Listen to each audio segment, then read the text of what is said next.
good morning, or maybe good afternoon, or maybe even good evening, depending on your time zone. Thank you for the chance given to participate in this 12th International Conference on Advanced Computer Science and Information Systems. Ladies and gentlemen, my name is Andi Wahbi. I am from Master of IT Program, Faculty of Computer Science, University of Indonesia. The research I would like to present here is critical success factors in managing projects using information systems, information technology, case study for projects in Indonesia during COVID-19 pandemic. I am the first author of this research. I conducted this research together with Pak Teguh Raharjo and also Pak Bob Hardian. Both of them are also from the Master of IT Program, Faculty of Computer Science, University of Indonesia. Here are the agendas I would like to bring here. Firstly is the background of this research, the problem statement, the methodology I conducted in this research, results and discussions, limitation and recommendation of this research, and finally, the conclusion. Here's the background. As we have known, a first person infected by COVID, new type of COVID in Wuhan was by December 2019. But soon after that, it proliferates into most of the world, which is World Health Organization has declared this as global pandemic and named it as COVID-19 by March 2020. It has caused massive death, it has caused the country's lockdown, and then now we are forced into applying the new normal protocols. For the enterprises, it means it has to shift. The working from office becomes the working from home as the new norm for their employees. It means that it will be heavily relying on information systems and or information technology.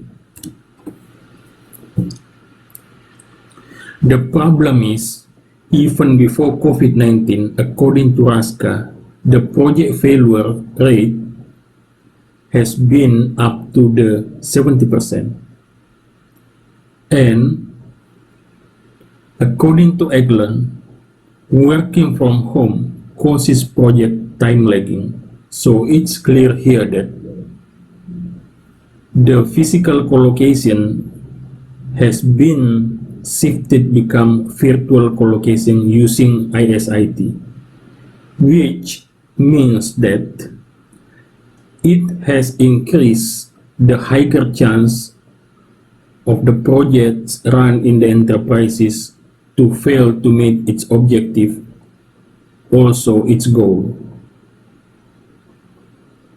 So the research question is, what are the most critical success factors in managing projects in Indonesia using information systems, information technology during the COVID-19 pandemic?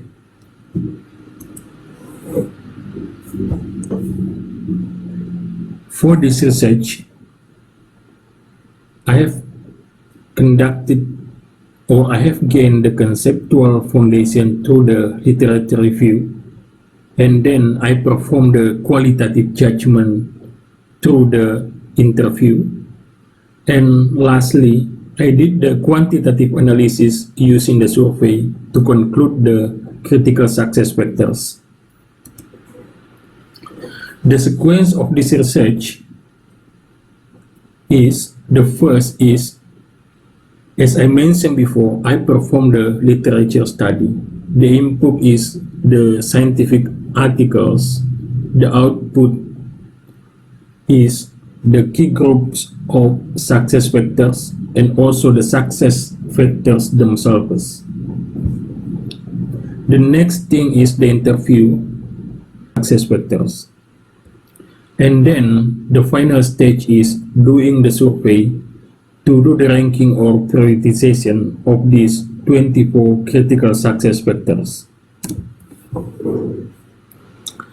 Here are the more clear overview through this conceptual foundation. Firstly, as I did the literature review, I found the key groups for the successful of the project. From value-driven, socio-technical, project management, knowledge management, leadership, organizational, team attitude, and family consideration. All of these key groups, or from all of these key groups, I have pulled the success factors, totally 64. And then from these 64 success factors, I conducted the interview with a state-owned telco company managers. I mean a state-owned telco company manager in Indonesia to pull out 3 most critical success factors from each of the 8 key groups. Hence, I got 24 critical success factors from previously 64 success factors. And then, through the survey, I had the prioritization of these 24 critical success factors become 2 groups. I simply divide it into the 50% goes to the first, or the first priority, rank number 1 to number 12. And the next group, the next 50% are going to the second priority, rank number 13 to 24.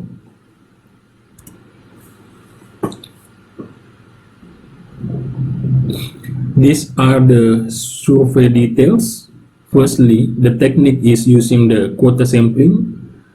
The questionnaire applies 10-point choice to be more accurate to judge the opinion.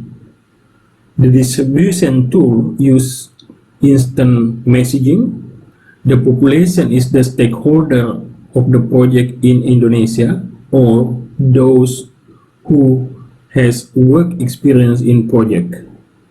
The responses I got was 168, but I dropped half of them due to the incomplete answer and or invalid experience in project.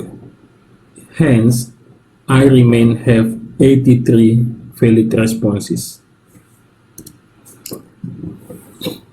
Now we come into results and discussions. From the respondents by industry, we can see here that from the 83 respondents, we got the information from the survey result that some industries here are operating in more than one sector, like IT, financial services, governmental, consultant, and others. Next, by respondents' title, we got here that most of the respondents are coming from the different background in their organizations.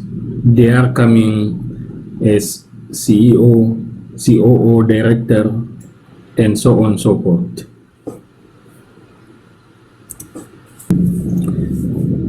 It is interesting here to see the choices of the 83 respondents toward the ISIT usage. Here, we apply the checklist, means each respondent could answer or could choose more than one choice. Here, from the 83 respondents, 78% still use the email to communicate during this COVID-19 pandemic, while 72% of the 83 also choose Zoom as the application or system used to collaborate virtually. And then mobile phone 70%, instant messaging 30%, and so on and so forth. So it is interesting that Zoom as the new application here has become booming in this COVID-19 pandemic. Finally, in this result and discussions, we got the priority of the 24 critical success factors. 50% goes to the first priority, those ranked number 1 to 12, which is efficient information technology communication or ICT tool, top management commitment, family had full support, family perception of work-life balance, integrity, competent project team, management leadership, family commitment to share interior facility, clear roles for team members, organizational culture, comfort, leadership action to create trust. And the second priority are those 50% ranked number 13 to 24. We can see here the mean and also the standard deviation as well.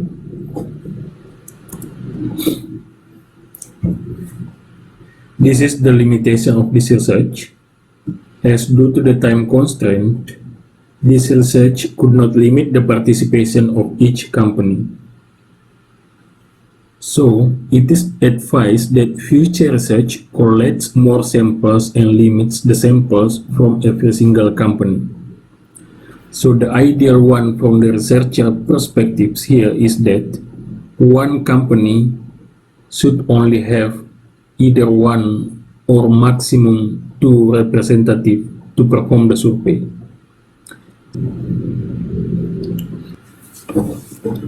So this is the recommendation for the enterprises. We have come up with the 64 success factors to embrace in the initial setup of the project. However, the enterprises might not be able to embrace all in one shot. So we come up with the 24 more criticals from those 64, as we label it as 24 critical success factors. Nevertheless, from the 24 critical success factors, actually the first priority to really embrace in the first time is the 12 ranked critical success factors. Finally, this is the conclusion. There are top 12 ranked critical success factors resulted in this research to be prioritized by every single enterprise's running projects. We have performed this research, so the validity of these 12 ranked critical success factors could also be viewed by some facts that the companies we are conducting survey to get these 12 ranked critical success factors are mostly from IT and telco, and they are all operating in Indonesia during this COVID-19 pandemic. It means that they are the companies having employees working from home using information systems, information technology. And also, we have applied a 10-point choice in the questionnaire for each factor examined. It gives the respondents a chance to be more accurate in comparing one to others. That's all. Thank you very much, ladies and gentlemen, for all your attention. And finally, thank you for the ICAXIS 2020 committee, which has allowed us to present this research. Hopefully, this research could bring more value into the ISIT domain, and also for the enterprises, for the academicians, and also for practitioners all over the world, not only in Indonesia. Again, thank you.